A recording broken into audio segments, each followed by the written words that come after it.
yaro ɗan libatan mai zamani. Mun haɗa soyayya ce ban so rabuwa ba. So ya rufe ni ina ne zan sanya kaina. Kullum ina nazari ya zan yi na fanshi kaina. Kauna tana a jini tabbas so bai bari ina.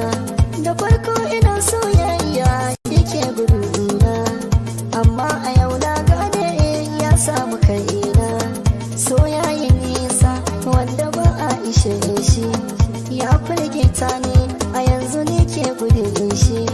Idan da hali so sai in kashe shi. Soyayya, soyayya, soyayya, ba dan ba da soyayya, soyayya, soyayya, bata duba abin soyayya, soyayya, soyayya, soyayya da soyayya, soyayya, soyayya.